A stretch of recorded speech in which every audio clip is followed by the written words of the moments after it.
Atelier Ray Clark. Ray Clark. Vicky Grub. Atelier Ray Clark. Sit on this. Sit on this.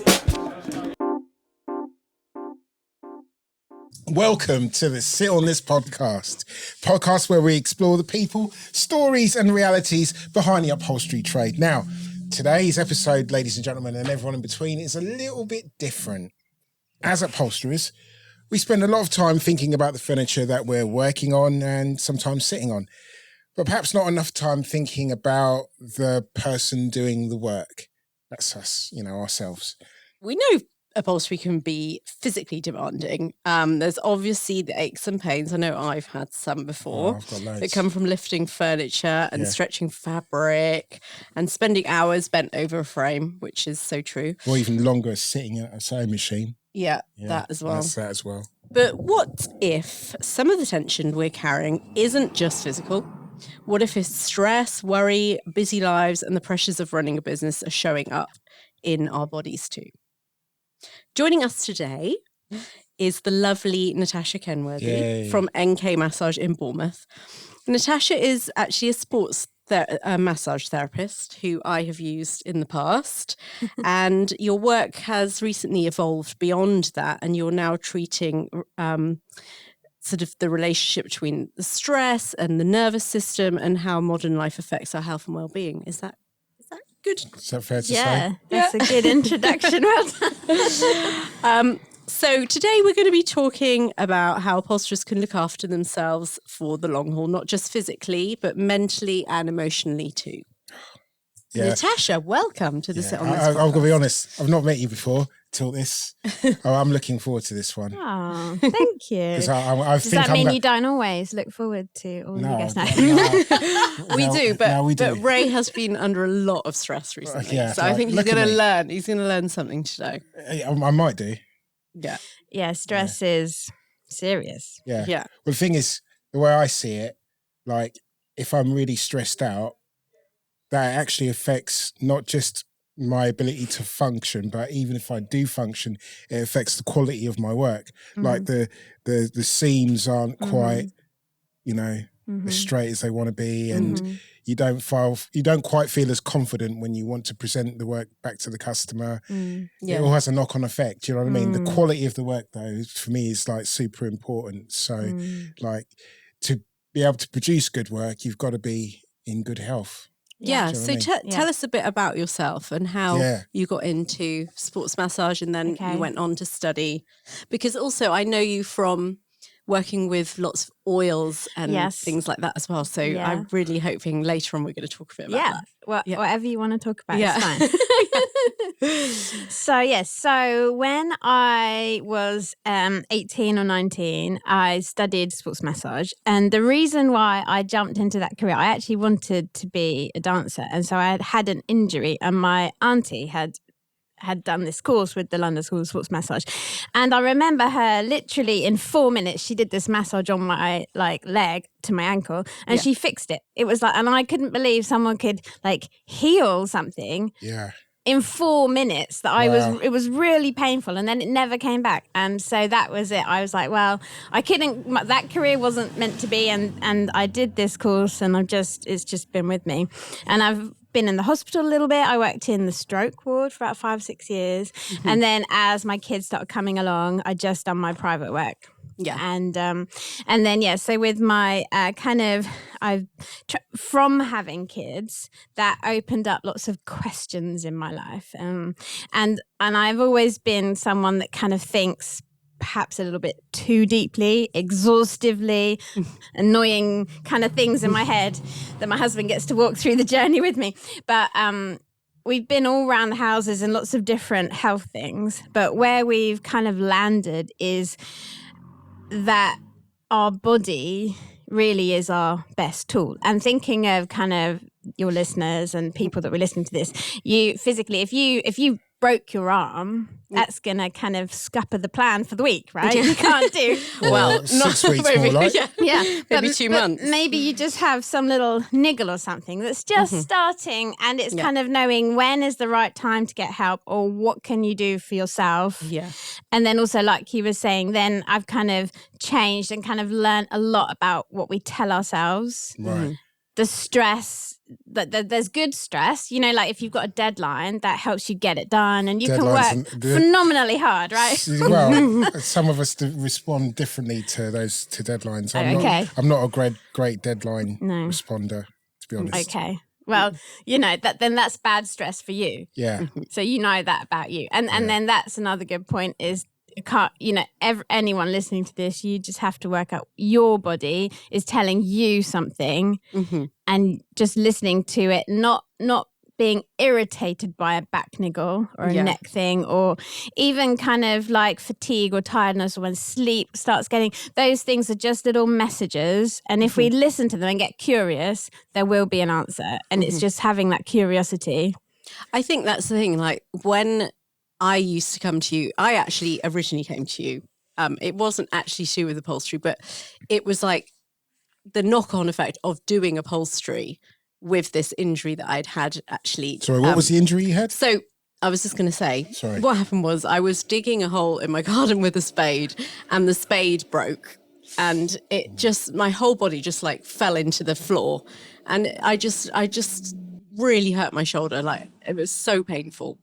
And I'd come to you because obviously you're using hammers and things like that when you're upholstering, and it was just really niggling it. Yeah. Do you find that a lot? Do you find that people come to you with a pain, but the source of it isn't actually necessarily in that area? Yeah, that's a really good question. So often I'm saying to people, I know that the pain's here, but I'm just going to go above the pain. I'm just going to go below the pain. So like lower back's very common. And actually, if you feel the tissue of someone's back, it's the upper kind of like the bra strap area that's really tight. And then obviously the hips, the good old buttocks, they usually are just incredibly tight. But you're feeling it in that joint in the middle because it's weaker. Yeah. And usually it's because of the core. I mean, you can go like into your core muscles. you know.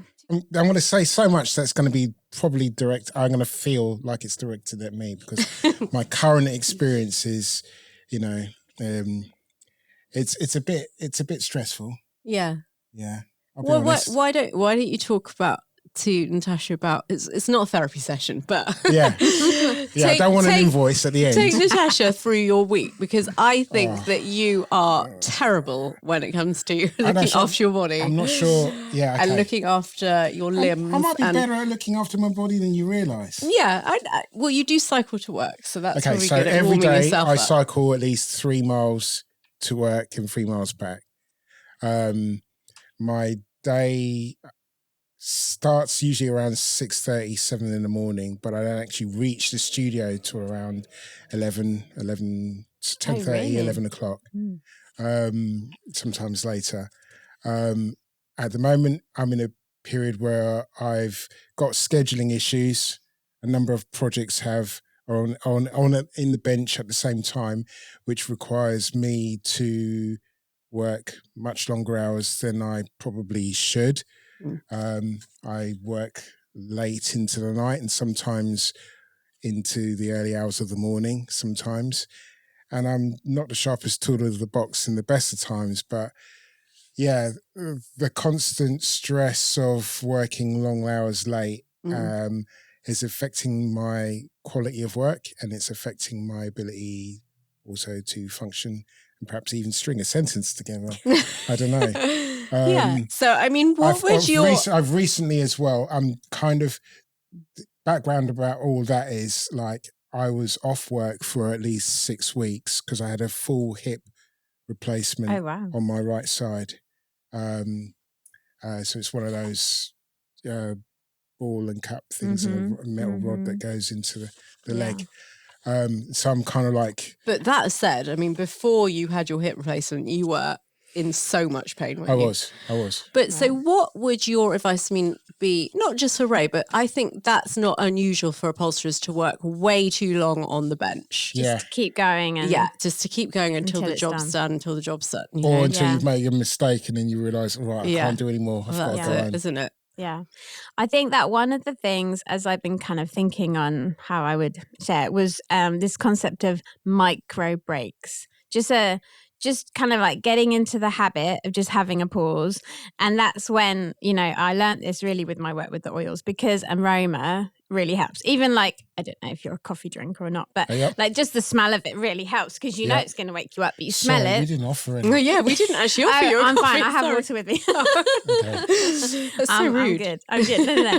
But, or say like there's a million different oils you can choose from, but ones I use to help me go to sleep at night, so my brain shuts off, because my brain's always and so that might be something if you have several projects going at once, to have something, and it doesn't have to be an oil, but it just having something that helps not just one sense. So if you're telling yourself, I just need to relax right now, it could just be rolling your shoulders. I saw you do that, taking a breath. That's probably the best one. Or like thinking of kind of like the free options we have in the summer is being in the sunshine, even just standing in it for a few seconds, if that's all you have, a few breaths, but then scattering that throughout the day. I think it really, really does help. Yeah. I think that I do this thing where every morning I go for a walk with the dog and I go around the block. And I think actually just having like that moment of like no phone, just out in the fresh air. And Ray's got like a little graveyard in his studio. It's a woodland This is cemetery. London, It's a proper woodland cemetery. It is beautiful. It's one of the older ones. It's beautiful. But I think it really is. It's beautiful. I think maybe, that's probably obvious in a way that you need to take more breaks. But I think for me, I like way more structure. So I like to finish work and also have kids at home. So it's different. But I like to make sure that I'm finishing at like 6:30, like maximum. Yeah. So that having your boundaries. That's the thing. I live alone. I work alone. So I kind of, my boundaries are a little bit more fluid. Yeah. Perhaps I need to be a bit more structured in that regard. Yeah. And so like we were chit-chatting earlier, and I was telling you I like to like plan ahead, and just thinking of Ray, not just Ray today and Ray next month and the exciting jobs you might have lined up, but Ray in a year 10 years. 10 years. Wow. What Ray do you want to be looking at in the mirror? And sometimes my work, especially as women, we get really wrapped up in kind of fitness and the aesthetics and the kind of thin and trim and all of that, and I'm kind of walked away from that a lot in I don't think that's what I mean. I just mean like, do you like what you see, as in, do you feel like you? Do you feel connected to the people you want to be connected to? Do you have time to do the things that make you feel alive? And that could be work. And that could be part of the problem. When you absolutely love what you do, then it's hard to stop. But it's having things that aren't work that that are sustainable for the long, because especially I imagine, having always secretly wanted to be a Blue Peach presenter, I kind of have a little bit of envy sitting across from Ray after he showed me his Instagram, and I learned a little bit about him 10 minutes ago. But there's always been, probably millions of us would like a TV stint, but eventually it will stop. So it's having the things that you absolutely love, that you're passionate about, that you're still going to love doing when you're 70, you're still going to love doing when you're 80, and that light you up, that make you feel alive. And maybe you'll still want to create this incredible furniture, or maybe it will evolve into something even like this, just having conversations with people, or having outrageous dinner party. I don't know what it is, but it's having outrageous dinner parties. and knowing who you're going to be with, who you want to be with, and who you want, what surroundings you want to be in. And a few things about upholsterers is that I don't feel like they ever retire. I bet it's they don't. We know an upholsterer that is in East London, and he's got that little, that gorgeous little off Brook Lane. There's that gorgeous little Red. Yeah, no, it's not. It's not Paul. The old guy. Oh, him. Yeah. On Calvert Avenue. Yeah. Shouts out to Michael. Yeah.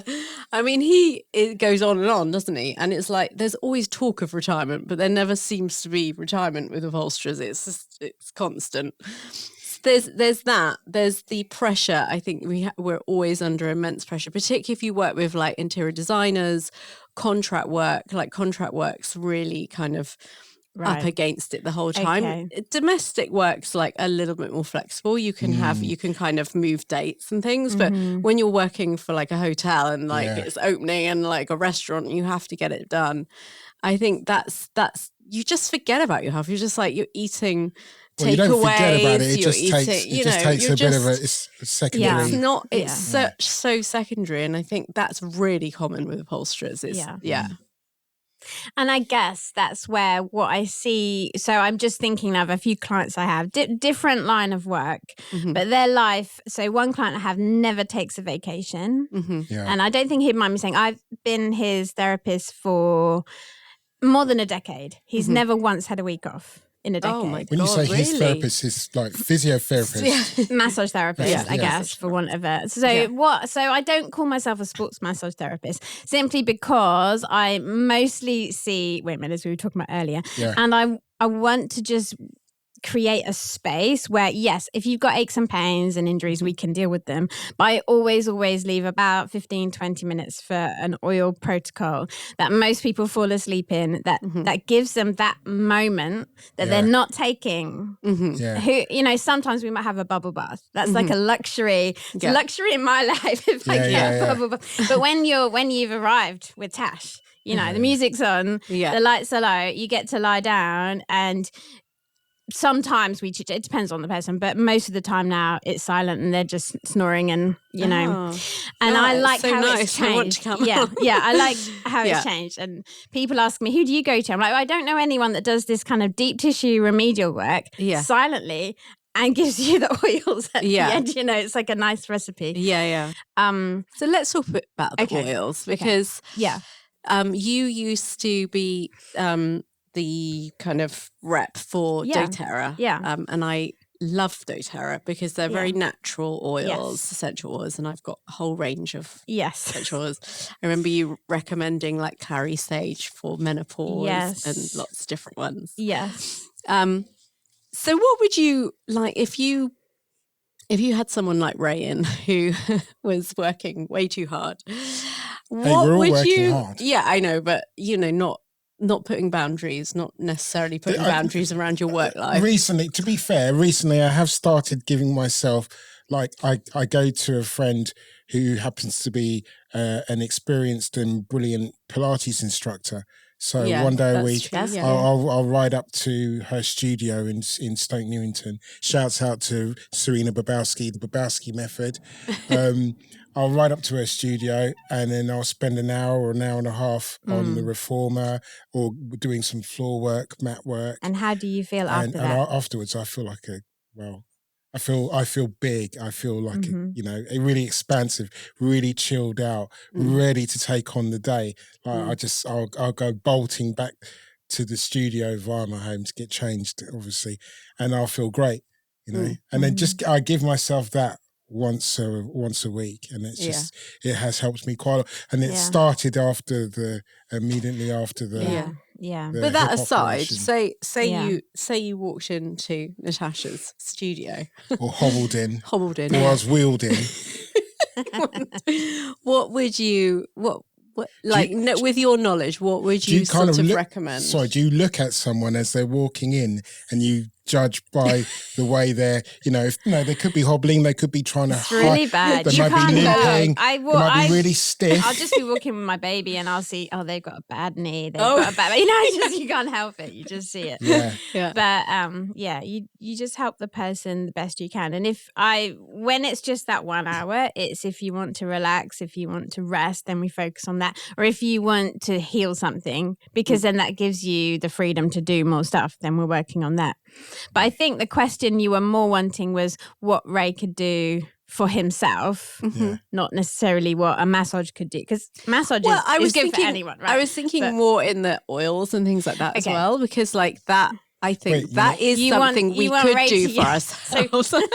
Ray to I go and find see. the doTERRA oils. No. So these oils, are they, what's the The base? skeptic. What's the base? in the I'm not room. skeptic. So actually, I feel like oils sit somewhere between like, you know, skepticism and miracle cure. So some people are out there like claiming miracles Well- and fine. But I think we land in the middle and they're just really helpful tools like aroma. Like just imagine that coffee, that aroma. It's the fastest pathway the to olfactory system. Yeah, exactly. You got it. We know the lingo. So then like just before, like in my bag, I have oils with me. Some to calm my nerves from coming and doing this podcast, the first time for me. And, you know, and then one's just, I don't know, I have a drawer as oils. I'm just like, oh, I'll chuck that on. And just, because they all do something special and unique. So like ylang was there, I put it on. I know that's going to help my heart. It's going to help me be more open and less kind of Right. closed off. It depends what the day is, what you want to achieve. Or if I needed energy, if I was feeling tired, I'd go for like the ones that are like peppermint or like orange, really refreshing oils. And then at night, I'm going for the vetiver. And you probably will find vetiver might be quite a good one for the slowing down of Ray. What did you say it was Vetiver. called? Vetiver is a root Yeah. that grows in the ground. The thing, I've always quite liked this little tidbit of doTERRA information. Apparently, most essential oil companies buy it when it's harvested 6 months old. But when doTERRA worked with the growers, they learned that the mature plant actually gets to its sweet spot at 18 months. So they let it grow till it's absolutely perfect. And then you get this really thick. It takes about 20 seconds to drop from the bottle. And I just put it on my thumb or my finger, put it in my mouth, and then it's just like Yeah. best sleep. Yeah. Wow. And it is instantaneous. But I've been doing that for 8 years now. And there's times when I don't need it, and there's times when I forget to do it, and I'm lying there for an hour going, oh yeah, I didn't do it. Take Oh, it. really? And then, Yeah. So you really find for that me works for you. It's different for everyone. But Yeah. I know I used to use that On Guard, and you used to tell me to put it into like veggie caps. Yeah. And then put the On Guard in with So what's a veggie cap? it's like, you know, like a capsule that you have a paracetamol in, like the actual capsule. Yeah. You can put oils in those and you can actually ingest them. And so I sometimes ingest like oil of oregano. That's good for getting like toxins, kind of parasites out your body. You need that. That's what you need right This now is to a kick big the thing. man flu. Well, yeah, there's parasites. that. Then you've got like But On Guard, which is like a mixture of like, it's got cardamom and it's got loads of like, I don't know, like anti-inflammatory and Right. antibiotic type Cool. things in it, and you can put it with like a Check you out. mixer, like a Probably not allowed to say olive that oil. last bit, but yeah.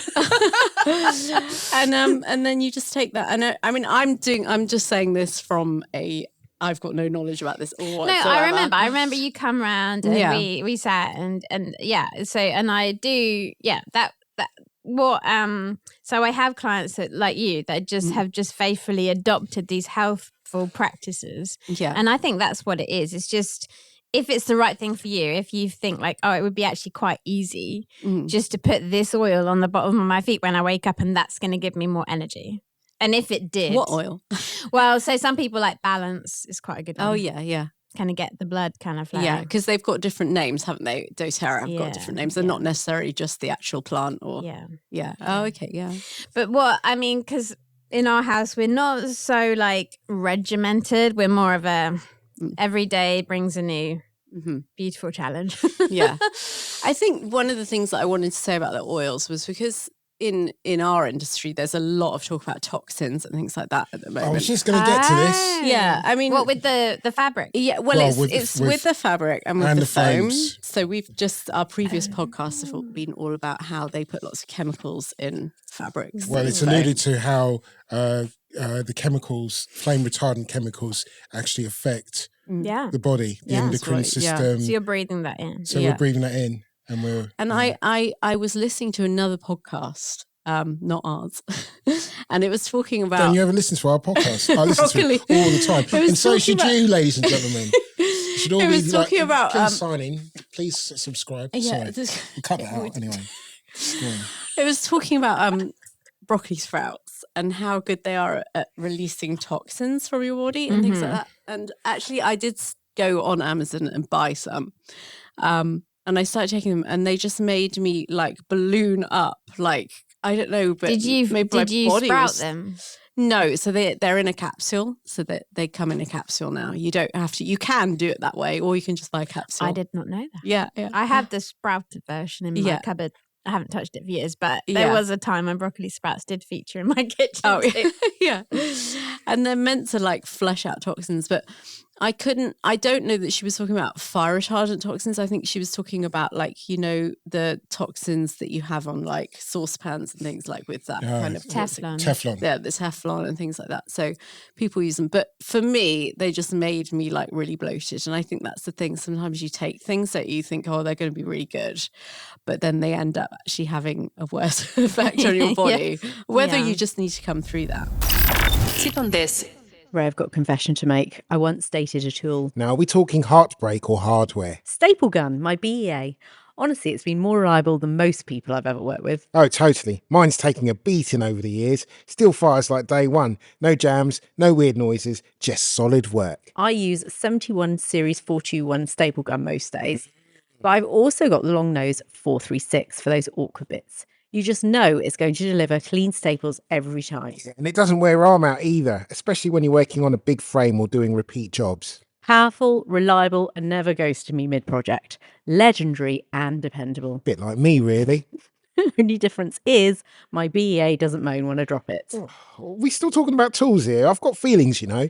So if you're tired of unreliable tools and dodgy knockoff staple guns and want to upgrade your kit, now's the time. Head to the link in the show notes and you'll get 10% off your first purchase on guns and staples using the code SITONTHIS10. BEA staple guns. Powerful, precise, and honestly a lot easier to live with than some of the tools I've known. Staple smart, sit on that. Yeah. But also there's lots of women, sorry, I'm doing lots of talking today, but there's lots of women in our industry. In fact, our industry is made up of career changes, second career. Oh. And there's a lot of women that are coming into it in their 50s, particularly coming through AIM-USF training and things. And I know that you work a lot with women. So what would you advise to kind of help us through, energize us and kind of give us a good working day? For the season, for that season. So that's a really good question. I think for me, the foundations for health, not just for women, and I think it's actually, health is very simple and then it's very complex. It depends, where you want to go down the road. But I think that a very overlooked thing would just be not exercise, but what I mean is walking in nature. So you've got sunlight, and specifically not like when you're walking and there's a road next to you and the cars are pumping the female. And I know where we live at the moment, the only walks we can really do for the first 10 minutes at least, we're next to cars. And that's just still better than being inside. But I think that getting the fresh air, getting the sunlight on the skin, I'm a big believer in sun. Yeah. I'm not afraid of it at all. And I think that's really, really powerful. And I think one of the practices I did before my last son, I would actually get up and watch the sunrise as often as I could. And I found that was very transformative at the time. And watching the sunset. Resets and helps start your circadian rhythm. Yeah. Because apparently, I'm not an expert, so don't quote me, but apparently the first hour and the last hour, you can safely look at the sun because it doesn't have the lens isn't hitting, okay. Well, and I found that to be true. I mean, I'm not blind and I've been doing it. Explain for the listeners. Well, I'm not I'm not like a professional in that, but when I was doing my own research to make myself feel safe, and we do like looking at sunsets, don't we? They're quite pretty. So you wouldn't think about, I mustn't look at sun. But it's because when it gets very low and when it's peaking up and going down, it's hitting the lens of our eyes, aren't getting of light, whatever it is that would burn it if it's up in the sky. So it's a different type of sun experience and it's really healthy. It's creating probiotics, it's repairing, it's creating all sorts of things. And I've done a lot of research on it, but I'm not an expert. But I do like to kind of suggest things that are free and are readily available. It just takes getting up a bit earlier or stepping outside. And then I do every day I have done for years, wear the red light blockers then after sunset. Sorry, what's a red light blocker? It's a very sad pair of glasses that have the red colour. Oh yeah. And what So does it that blocks do out the then? blue light, from our phones. Oh yeah, yeah. So what I was finding is that was causing me a lot of stress. Yeah. And that was affecting my sleep. And so Yeah. when I implemented sunrise, sunset, and then the red glasses on, Yeah. that really, and I think that resets hormones as well. So that would be the first thing for any hormonal. I was actually going to say, specific. how I was mentioning my morning walk. The reason I started doing that was because I used to wake up to my alarm, and when my children aren't with me, which is every other week, I used to just go straight on my phone, and then before I knew it, 45 minutes down, I'd been scrolling and on my phone. Doom scrolling. Yeah, doom scrolling, exactly. And I just thought, what the hell am I doing? This is absolutely ridiculous. Like, it's so bad to wake up, first thing you do, and then go on your phone for 45 minutes. Yeah. And it is so easy. I mean, I Guilty. have done it. It's so easy to do, isn't it? So Yeah. I thought, no, I'm going to set myself the challenge of doing a walk with the dog, no matter how early. So 6:30 in the morning, I do a little route, and it's like 2.2 kilometers. It's not That's long. And it's just like, you're not looking at the phone because Yeah. it's so easy to do. And I find it with my children as well. I'm just like, oh my God, they are going to have so many rules around phones when they have kids. Like, it's going to be insane, isn't it? Yeah. But yeah, I think that's like one thing. And I think sometimes these small changes, you don't actually, as a woman going through, the change, as my mum called it, you don't really always. What do you mean by going through the change? That's what my mum used Just to be call it. specific. Back in the day, they used to call it the change. Really? Menopause, yeah. That's what my mum used to call it. Yeah. And you just don't really think that these small little things make a difference. But there's the mushroom gummies. I mean, it's also like what is also shown to you all the time on Instagram. And then you end up like buying all these things. But, And I think that's where my work, I just had like a natural pause from doTERRA for lots of different reasons. It's actually been very welcome because it gave me opportunity to explore some other different things, try different products out. But I've just come back to the oils. Yeah. And now as not an advocate, but just an obsessed oil user.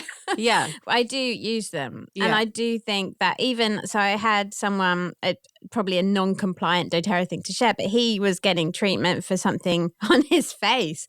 And for whatever reason, we'd skipped 3 weeks. He hadn't been. And then he came and had an oil protocol for something completely different. And then the next week it had gone. And I couldn't help thinking, I think the oils go into the body and just do some good. And so when you say go into the body, how do you just massage them in? When someone comes for a massage, that last bit is a protocol called the aroma touch technique. So it's 8 different bottles of oil and they're dripped onto the spine. And then there's kind of a rhythmic protocol. It's just very, very relaxing.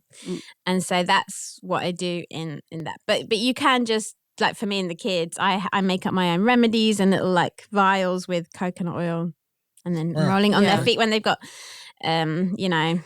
upset tummy or earache or whatever it is. Kids are always getting something. There's always a remedy. And sometimes it doesn't help as much as you wish, but you do as a mum feel like you're doing something. And, we still have Calpol. We still have that because do you have TCP? I'm not a monster. I don't have TCP. You don't need it because you got On Guard. What, Savlon? No. I'm showing my age here. I do know. I have in the past had those things, but no. The only thing I do keep the baby, the ibuprofen and the Calpol, and when you need it, you need it. And I arrogantly used to be like, "Oh, we've never done that," and now we have, so it's fine. Right.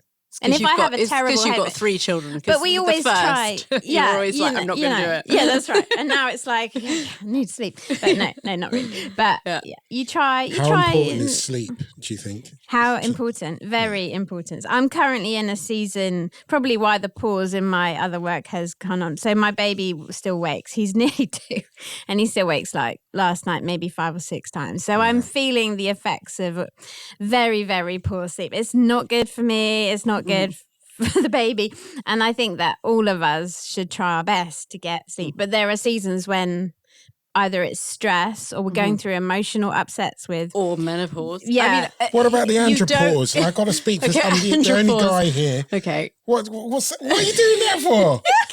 I don't know the phrase. The andropause. Okay, so the Ray menopause. thinks that men go through Who made a menopause. You made it up, or is this just my gaffer? No. I've read a bit about this, whether it's true or not. Well, the menopause. No, the andropause. menopause is true.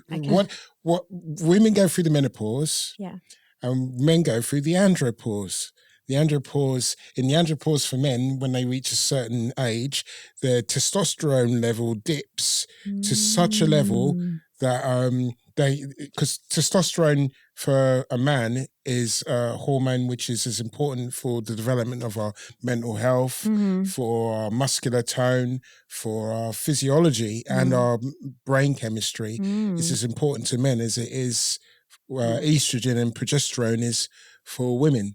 So when did you have a test? I'm still waiting for the results. I'll tell you what, I've had 3. There's this company, I won't mention their names, but my fingers are all full of pinpricks because I've just been literally get this test kit through the post, and then I've been pinpricking and then draining blood into these tiny little vials and then sending them off. I've done it 3 times. I heard though that those tests aren't very good. I've yet to find out if my testosterone levels have dropped. Yeah, but if they have dropped, then maybe I need to look at. Those tests aren't very good. They're not very good. Well, only that if for women to take, because I've heard they are good. I've heard they hormones fluctuate so much that if you just take it on one day, they might be like really low, but the next day they might be back to normal. The test I've been given, they tell you that to take the test early in the morning because that's when your hormone levels are at their peak, and then throughout the day they kind of level off. So, but I'm just speaking from a male perspective. I'm not saying that. I'm just saying. Moving on. I'm just saying that we're at a time of life, I think, where these things are important, and what's true for women is not equally true for men, but. We also have these issues. You're looking after your, your most important tool, which is your body. Yeah. So, and if it can even give you a little bit of information that maybe if you don't have a frame of reference to what the testosterone was, though, that's the only thing that I don't. I'm not. So it's like a microbiologist. You would probably take it like once every week for 4 weeks, and then you would have like an average. Maybe. I don't know. Or even then, if you take it again next year and you've managed to improve it with. Say you change something and your diet will change something. In my lifestyle. Then at least you haven't lost it from 12 months. I guess that would be quite useful. I was thinking about just changing subject slightly. I don't know if you kind of had a little look around at my studio. I have been looking around. I was just wondering, I like the colours. I was thinking at the tables and things like that, like, how we work. If you walked into what sort of things do you think are like sort of giving you like red flag mode in here, or is it the case that actually wait a minute, she's not wearing high vis, she's not health and safety. No, but like no, I know what you're asking. Body, because I actually recently had really high tables and I reduced the height of the table. Right. So now you can sit at the table when you're working, you don't always have to stand the whole time. That's good. Yeah. I think that changing position is the thing. So when I think that's the thing when you're absorbed in a task, I know I'm like this, and you just probably, I don't do anything near as lovely as you, but I have enjoyed now and again, certain jobs. And it's not so much the bench height, because obviously the height between the two of you is different. So the benches are all here the same. But I guess that one's a little bit taller. Maybe Ray could use that. They one. are adjustable, yeah. Oh, they go up and down. Yeah, they do. You have to unbolt and... It's not like a button. That would I've got that one. would be nice. Shouts out to Bench Pal. Ray has got one like that. I was just going to say that would be like Bench Pal. Right? If you come to my studio, okay, right, for the next one, for the next one, you'll see the next installment. In my studio, I've got this electric bench table, so you press a button. Yeah, it is good. It is an ergonomic. I mean, before my hip surgery, Bench Power approached me, and I didn't realise it at the time, but they left me a bench to test out, and I tried it, and I was like, oh, I wish I'd got one of these sooner. I wish I'd had one of these years ago. So what do you just like press? Press a button. It's probably like my massage couch, and it just goes up and down. Yeah. Right? Yeah. It's electric. In fact, some people do use massage couches, Yeah, and they adapt them. They adapt them. Yeah, they adapt them and put like plywood on it. wood. Yeah. I know someone who's done that. But I mean, for instance, part of what an upholsterer does is actually sit long periods of time at a sewing machine. Yeah. And the sewing machine is at a fixed height. You can perhaps maybe adjust your stool height, but if it was me and I was really, really keen. So this isn't like, sometimes you just want to be absorbed. I probably would just set my phone to beep at me every 20 minutes and make myself do something, whether it's the idea of sunlight, walking, just breathing, doing those nice deep shoulder rolls I saw you do when we were talking about this, or like, you could use oils, or if you have a specific injury, you could do certain stretches that, just get up from the machine for 5 to minutes. Yeah, I think that's probably the best thing. I don't think, as long as you're comfortable when you first start, I think that's fine. If you're uncomfortable from the get-go and you're like in a weird position, Yeah, Sorry, you do know. Yeah. but that's not gonna be good. I think this is the thing. I think it's like being really strict with ourselves. I don't think that as upholsterers, we are pretty. I mean, I'd like to hear from our audience, our listeners, to see if people have put things in motion, because as I say, I've put in a couple of things, but I wouldn't say I'm good at setting timers or anything like that, making sure that I'm not. But then because I'm teaching upholstery, I'm actually moving around a lot more probably than Ray is. The best thing that I love, nearly every patient, unless they have some sort of spinal thing, then they'd have to go and get the doctor to okay it, but is a hanging bar. If you just had something that you could just hang from. Oh, really? Because that just all the spine just decompresses. Yeah, you can tell. It's my kids have we built them like a playground in the garden with like hanging bars, so I just go and hang off that. Oh yeah. And you want to build up to 90 seconds. That's the challenge. Yeah. So me and my kids are always like, who can do the longest? It's good for them. My 15-year-old, he really needs it now. He's getting really big.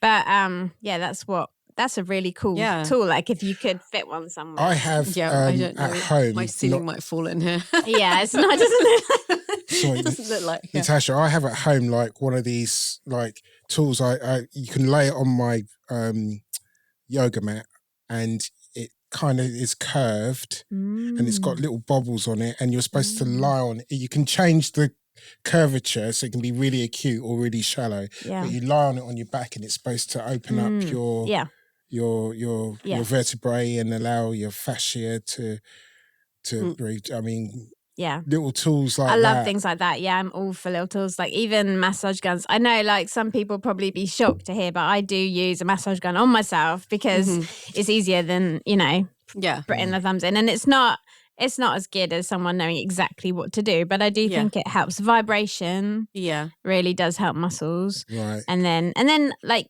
stretchers, I suppose. We all know basics. Do we know basic stretches? Because I think actually we are using our hands all the time. We are actually on par with like massage therapists. Yeah. I noticed when I shook your hand earlier, there's some nice strong handshake. You do this, but behind your back. So that's what sometimes I make myself do. Can I still do it? And then I know that I'm okay. I can't. I'm trying to do it now. Oh God, right. And I'm about here. Yeah. Right. And then you just have to get that little finger. Then you push, and it takes me about a minute to get there. So pushing your hands together behind your back. But what back. it does is it stretches the chest. Yeah. And it stretches this arm muscle. You know, like you remember probably the shoulder injury isn't just the back, it's very much down the front. Yeah. And then it kind of helps this bit. Because when you're tensing, it's these kind of like tendony. Yeah, this is the grip. Yeah. This the grip strength is here, isn't it? Not in your fingers. Yeah. And what other stretches would you recommend? So there isn't, other than like just like that kind of one for the forearm. But if you have a problem there, when it's kind of just like whispering to you, that's the time to get treatment. When it's screaming and you can't hold anything, it's like you can have massage, you can have treatment, but it's going to take 6 treatments to get. Whereas if you can kind of think, okay, I've got something going on, and then maybe getting someone to actually unravel the fascia so that you can do like the exercise behind your back every day. Yeah. That then would keep it. Have you heard of rolfing? Yeah. What do you think of that? Very big fan of rolfing. Yeah. What does that mean then? Explain. Better. Rolfing's better than me. So I'm just going to say that. I have a very high regard. It's, now we're going. So Ida Rolf was the lady that invented it. And she, I believe, I can't remember now. I'm kind of like racking my brains. I think she might have needed to heal her son of something, or she was taking him to like, I don't want to misspeak and then like offend lots of therapists, but something like maybe chiropractic treatment wasn't quite working for herself. And obviously we know chiropractic treatment can be brilliant, but this just wasn't working. And she just had this curiosity, which I love and have a deep respect for people that think, oh, what if we try this? And she healed her son with this technique that then became rolfing. And you, especially in London, you probably can easily find someone that does like a 10 series. And you then, they unravel the fascia, which is the sticky tissue around everything. And it's all about fascia. And around your muscles, around most your of my ligaments. work, when I'm not really ever thinking about muscles. I'm just redirecting fascia, and the muscles get involved. And you can feel like, having had a treatment from you, what you're doing is it's almost like a blockage around the muscle, and you're like pushing it out, and you're just repeating the motion, aren't you? So that eventually that kind of mass underneath the skin disperses. Yeah, someone, this isn't my phrase, but someone put it to me once, like, we are just offering the body an opportunity to heal. So I never kind of say, oh, I healed, like I just put my thumbs or my elbow in the right spot, and then their body took that and decided it was time to let go of the tension. Because the body's so clever. Our bodies are really working with us. And I think that's why we have to be kind to our bodies. Because a lot of time... I need to have a good conversation with my one. Proper conversation. Our bodies are just trying. They're almost like, they're like a best friend, just trying their best to keep up. And you want this, and you want this, and we're doing this today. Okay, I'm coming. Okay, and then when do we sleep again? And it's like our body is like, okay, we're going to keep going until they can't. And it's for me, the love of what I do is helping people before it's the can't bit. It's saying, okay, so maybe you need to work this many hours, maybe the furniture deadlines are here, maybe this, that, and the other, but if we can carve out that hour to completely stop, reset, not just body, mind, nervous system, the power of that is kind of exponential. So even like hubby, he's very fortunate. The couch is in his room. We brought my treatment room back home at the moment, and when we are going to move to a location and have a studio, but it's not happening yet. But he gets to just jump on it in 10 minutes. Sometimes that's all it needs, and he's just, So and what kind of table have you got? Like just a big I've got flat a very massage posh table, one. or have you got like one with all the bells and whistles? No, it's not got like attachments. It's just really robust. It's is it quite wide? No, it's kind of, it is more of a petite one. There are wider. Yeah, there are wider. Is it portable? Like you fold it up and... No, I do have in the corner of my room. I can't get rid of it. It's my auntie. The auntie that healed. She gave me her massage couch because she nice. Hung up her work years ago, and I just can't get rid of it because it's her, and I love her so much. So that does sit there. It never gets used. Yeah, it's there just in case I ever had an emergency. Goes to Bring someone's it to house. the upholstery cabinet and get it refurbished by yours oh my God, truly. You would have a lot of custom, I think, from upholsterers. I really target them. There should be that kind of synergy, that link between upholsterers and massage therapists, chiropractors. Ray's actually a really good massager. I probably shouldn't say that on there. Maybe we might cut that bit out. But he's got a massage table. When you're good with your hands, you're good with your hands. Do you know what I mean? He does have a massage table, and he is like, it's the one thing he loves to give massage. So it's so nice because I get free treatments all the time. I always used to just be giving my friends massages. I think you love it. You love it. And then if you did do like go do a year at the London school. Yeah, 10 years down the line. Well, it's not like a full-time thing, but then you would just be, not that you need to, but then... I don't know if anyone would trust me. Do you know what I mean? You're so... Sometimes he is so hard though. I'm like, no, gentle. Yeah. Tip on this. It's a massive roll you're hugging. This, fresh Hessian, just arrived from Martin's Upholstery Supplies. And yes, I'm emotionally attacked. Well, that explains the grin. You do love a bit of 12 ounce. Hey, don't knock it. It's the unsung hero. Holds my springs in place, neatens up my work, and smells like proper upholstery. I love the smell of 12 ounce in the morning. Yeah, I actually ordered from Martin's last week. Foam, webbing, a few finishing bits. It all turned up in 2 days. No faff. That's what I love. Whether you need a tin of glue or 10 metres of calico, it's all there. And it's all brilliant quality. It's definitely my go-to for top-ups, especially when I realise I've run out of something mid-project. Yeah, which is about every week. Exactly. Martin saves me from full-blown panic attacks more times than I'd like to admit. If you're setting up a workshop or just need the basics, Martin's has the lot. And as a special treat for our listeners, they're offering 5% discount on all foam and upholstery sundry orders. Just check the link in the show notes below and use the code SITONTHISMartins5 for your discount. Martin's upholstery supplies, solid, speedy, and always got your back. Sit on that. So I I have- think I it have a goes couple of- hand in hand. It does. Massage There and is a upholstery. synergy there. There is a And then Yeah, learning yeah. to massage your own, Yeah. which is hard. It's hard to teach like this. Yeah. right. And I think what I tell people is when I'm massaging them, so they can feel the massage, then I'll be like, now you get your thumb and try and do what you felt me do. So Yeah. then they'll Yeah. learn. And once you But felt they it, won't go with the same intensity, will they? no, it is hard to do that. It's hard to. You've got to kind it's hard of to be almost, me. you've got to almost, just trying to even prick yourself or do something to Do the yourself. blood test. Yeah. Yeah, it's like you've got to It's hard. detach from your body Yeah. so you can actually, treat it with the kind of intensity it needs. Well, maybe, but also I guess my skill set has changed, or not my skill set, that's the wrong phrase, but what I do, I definitely keep people more comfortable than I used to do, because I believe that if they are in stress because of the pain, then that's going to create other problems. And so I think, Yeah, this goes back to the question that we've been missing. What's that? The you hear the phrase stress is stored in the body all the time. So what does that actually mean? Yeah. Like, what does stress mean? Because there is a link. Yeah. There is a relationship yeah, between the perception of pain and the reality of sensations in the body. yeah. So, I mean, how do you address an upholsterer comes hobbling in and they've got like my lower back, or I've got arthritis. Here's one. I've got arthritis in my hands. I don't think at the moment. That's quite common, is it? But Yeah, I mean, like, what kind of things might be? What kind of treatments might you consider when dealing with?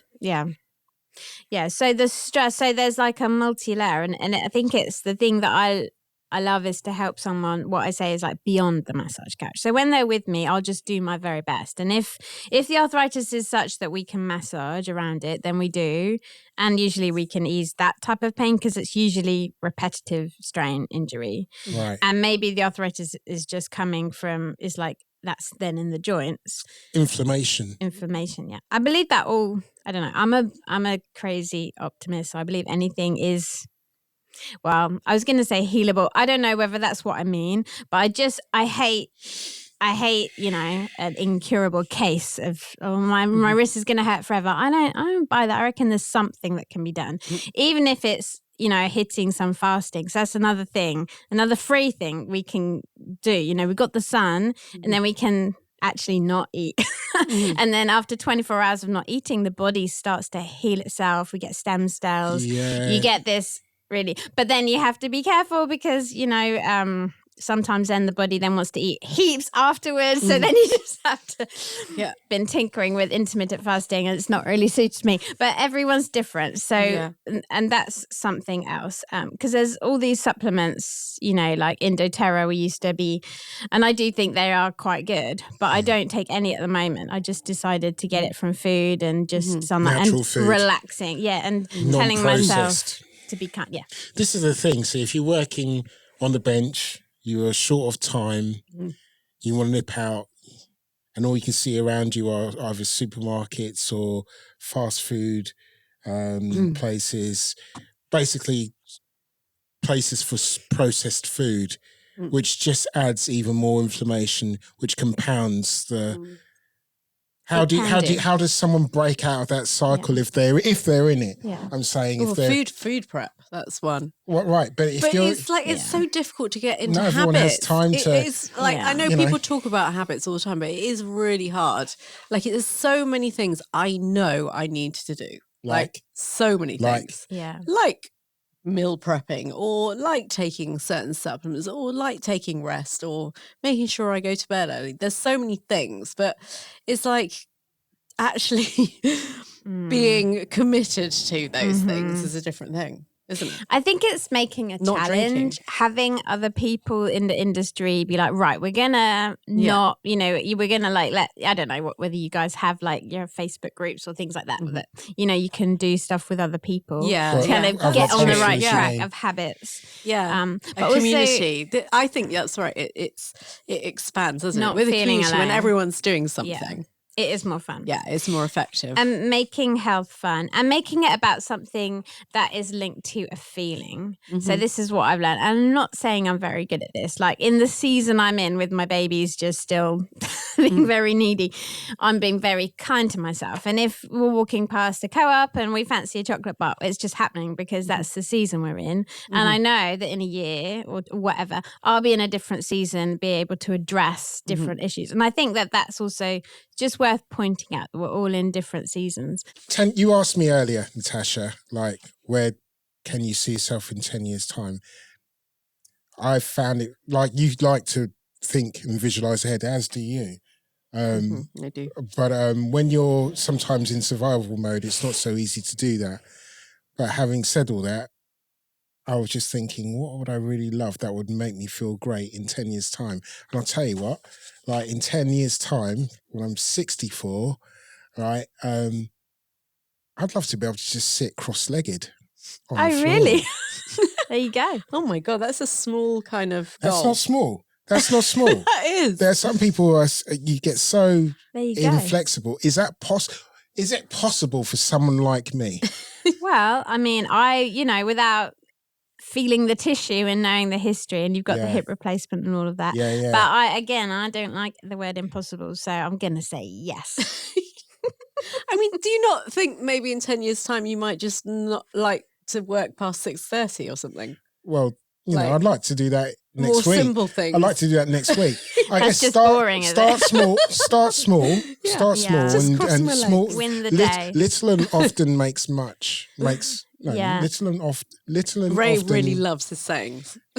In fact, there's a few up. on the Little walls. and often makes much. That's the one. So I'll start small. Yeah. I'm sure with all the Pilates, you'll probably get that cross-legged. Tell your Pilates instructor what your goal is. That'll probably help. Yeah, but she might bend me up like a pretzel. Then I'm in real problems. Do you know what I mean? No, she wouldn't. She's brilliant. But I did once have someone that had never been able to sit cross-legged. After 1 hour, they sat cross-legged. 1 No. hour. 1 hour, There we but they go. were Right. female. You've They got were a very challenge. petite. Well, I mean, And she couldn't believe it. She was like, wow. wait, slow down, right? Because I'm getting all excited here for nothing. Right? This is like a real goal for you, That's isn't it? better. It is a big real goal. Just It's a real goal. I like 10 years ago, maybe 12 years ago, I undertook or started practicing a form of meditation called Vipassana. And I really wanted to get into it. I really wanted to get into my sits. And I got really into my head about being able to sit cross-legged because I'm sitting in a room with other meditators. Oh, that's how they do it. As well, not all of them. Some people, right. I mean, you don't have to. You could just sit in a chair. You could sit whatever. However, the idea is actually not about being cross-legged. The idea is about just being comfortable and just being relaxed. So you could, but my head at the time was like, I've got to get cross-legged. I've got to sit. And I was getting really, and I just missed the, it was the attachment, the craving of wanting to. So then that's it. Yeah. Okay. And still to this day, I'm still not quite sitting the way I would like. And I find that ironic as an upholsterer that you can't sit in the manner that you can't sit on this. you know. Read off, Matt. There's a story that's a deeper meaning, isn't it, to the name of our podcast? This is what it's peeling all back about. the layers. It's peeling back the layers. It's of exactly, trauma. Exactly. Yeah. But I mean, for a lot of upholsterers out there, they carry that trauma in their bodies when they're practicing their craft. Yeah. And I just think, for some, it's it doesn't hamper the quality of work that they do for others.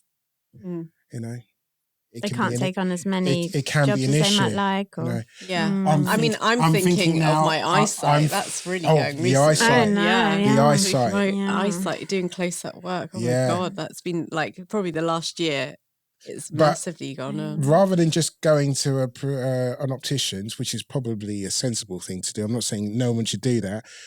Could that also be attributed to diet as well? Like if we're not taking in the right nutrients, we're not nourishing the mechanism that makes Can us be. be able to receive light effectively. Yeah. Do you know what I mean? I did listen to another podcast that talked about that. Really? And she cured her long-sightedness. I'm still excited about being able to. I'm going to sit with this one for an hour and soon I'll be able to cross my legs. No, seriously, tell me the story. So we know what we're doing after the podcast. So someone came in. So we're going back about 10 years now. So, Still- you know, but I remember we were working on hip stuff. There was sticky, and she just happened to say, "Oh, I've never been able to do this." And then for me, I'm obviously like, "Oh, never." Oh. You know, it was almost like I saw the challenge. She didn't actually care too much, Right. But and then at the end, she was like, "Oh." That maybe it was more like she couldn't cross her leg or something. Yeah. It was something like maybe easier. it wasn't quite the whole like, you know, whatever it is. Full, yeah. I'm trying, Not like, full I'm lotus racking or my half brains. lotus or but anything like that. Yeah. I remember it being like, I couldn't do that. And then she was like, "Oh." And she was like, "Oh." But what I imagine, because there wasn't any, like, we didn't sustain with that. That wasn't like a goal of hers. No. But I imagine then when she didn't then keep babysitting it and working with it, it just went back to what the body was comfortable with, was probably.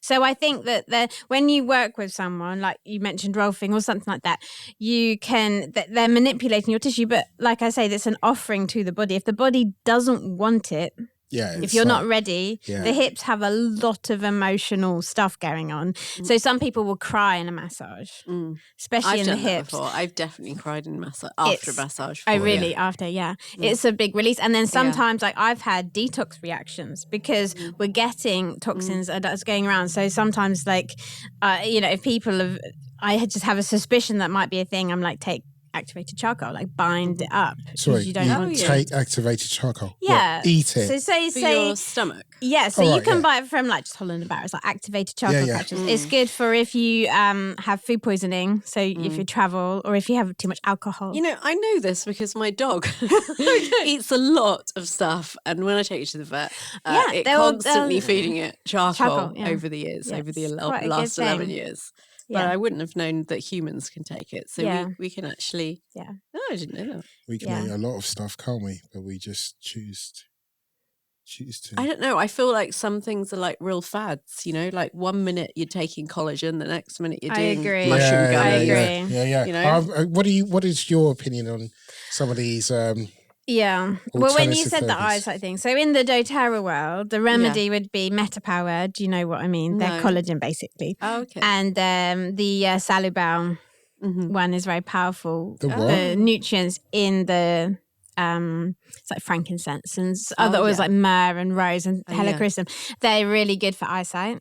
Frankincense meant to be good for like literally everything. isn't it? Literally, on my face every Frankincense day. is good for eyesight.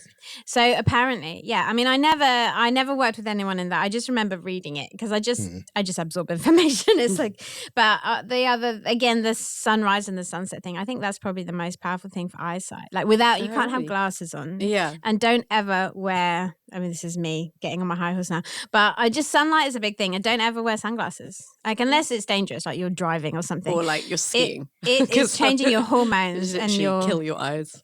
You were So, looking at wait, because the albino effect. when the sun's out in London, everyone's wearing shades. Yeah. Yeah. Only because they're cool. Yeah, Yeah. to basically. Yeah, so if it's dangerous if you're driving or something. But yeah, if you can manage not to, because what you'll find is people that have a weaker constitution, maybe like chronic health condition, they have to wear sunglasses because it hurts them. So when you don't have to, you're quite a strong constitution. Oh. right. So it's a good sign of good health if you don't need to. And there's just, if you research it, I'm not going to share everything because it's not my thing. I like that it's a free thing that I can help people with. I really think it helps hormones. And I'm not saying I practice it religiously in this season I'm in, but there have been times when it has been very life-changing for me. Just the sun. And it's addictive as well. Sorry, remind me again. I hate to go over all this, but what got you into all of this? Well, that's a rabbit hole. You want to go there? Yeah. Really? Yeah. What? Okay. So I was working in the hospital, so I was very mainstream. So what type of hospital? Just a stroke ward in the Royal Bournemouth Hospital. So I just would help. I would assist patients. I was a stroke, like a physio assistant. Okay. So I was thinking of becoming a physiotherapist. So I was doing that. I'd done my sports massage. So I was doing my private clients, but that was my full-time job. And then I had my son. And so again, I was in hospital having my son, the normal birth, all the things, yeah.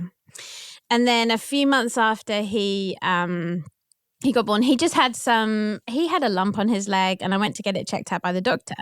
And I was worried that he'd had some reaction to some of the shots they give kids. I didn't know. It was in that location. Yeah. And the doctor, and because I had been massaging it, because that's what I do, the doctor just said, oh, it's just soft tissue, it'll go. I was like, well, no, it's not, because I know what that feels like, and that's something different. And he dismissed it. And in that moment, that kind of like my whole belief of doctors know everything. just peaked to crack open. I was like, oh, I'm going to have to research this myself then. They're not going to help me.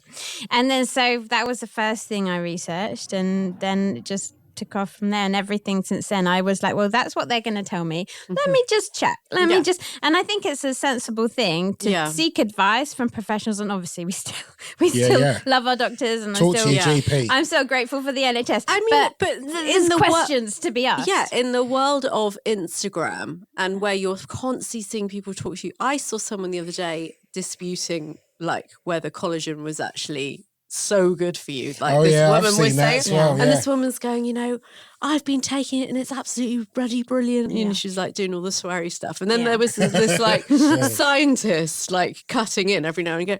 But where's the evidence? Where's the evidence? And I think it's so true. Like it's so easy to just get sucked in, isn't it? And then not actually. Like so one story. So to kind of illustrate, so I've been around the houses with like teeth stuff. So that's been, so in the fluoride is kind of a hot topic for toxins and all that kind of stuff. And my oldest had to have some dental work done because I guess I arrogantly thought his teeth were perfect, and suddenly they weren't. I mean, so then we've kind of dabbled with the doTERRA cell one, which is that new hydro acid. Anyway, I can't pronounce it. I'm not a dentist. But then I was listening to someone the other day say, well, you don't know in 30 years time what taking a tiny bit of that product rather than fluoride is going to do in the body. And I was like, actually, yeah, you know what? I'm just going to do the fluoride protocol because, we know it's not good for the body. Yeah. But teeth, but what's worse, losing your teeth? Like, well, I my think parents mercury's got some some issues, hasn't it? I mean, like literally putting poison in your mouth, and that was just, everyone just had that when we were younger. Made of lead, the whole of my teeth, I've got like 8 fillings. Yeah, that would be like, so when I remember doing like classes on, I used to teach lots of classes on hormone stuff. I probably have recordings somewhere of all this stuff. And I remember I never actually had the courage to say that, but I do think that would be the first place of any health thing to start with, would be to work with a dentist that could reverse that. Yeah. You'll find that then, I have a friend who went from, being in bed every day. Oh, really? To she did use oils to help her, but her first thing was she worked with a holistic dentist that could reverse the filling thing. I had a friend that had all her teeth reversed. And she's so energized today. She's in her 60s, but she's fitter than me, I'm sure. Yeah. I've got to go to a dentist tomorrow, actually. I've got a cracked tooth, so I'm not looking forward to that. That's not nice. I know. That's my day tomorrow. Yeah. This has been hopefully the beginning of like a dialogue between us. I want to get more into the health aspects of what we do, because let's face it, none of us are getting any younger, and I would love to be able to do what I'm doing, for the next 10, perhaps even 15 years. Natasha, it's been amazing chatting to you. Oh, thank you. So I've been honoured to be invited. That's all right. And well, we'll have you back if that's all right. Of course. Yeah. And if any of you would like to fire any questions at dear Natasha, please leave some messages in the comments. Would that be all right? For next time. For next time. Okay. Yes. Yeah. Because I think this is because We will forward them on. This is not just like a small, like, you know, thanks for coming in, see you later. Yeah. This is an ongoing conversation. I mean, we've just had conversations with the Delif about fire safety and flame retardant chemicals and the possible effects they're having on the human body. I think as upholsterers and craftspeople, it's going to be really important going forward to talk about the health, talk about our health, mental, spiritual, physical. It's something that we don't really just discuss because we're just so, you know, busy all the time trying to get the jobs out and trying to, you know, I don't think that there's a lot of conversation around health, our health in the trade. And we all want to get better at what we do. And in order to be better at what we do, we've got to be optimized. Oh, I shouldn't have used that word. Can we take it out? I'm getting Stephen Bartlett vibes. Oh no. Shouts out to Stephen. Oh, he's ruined it.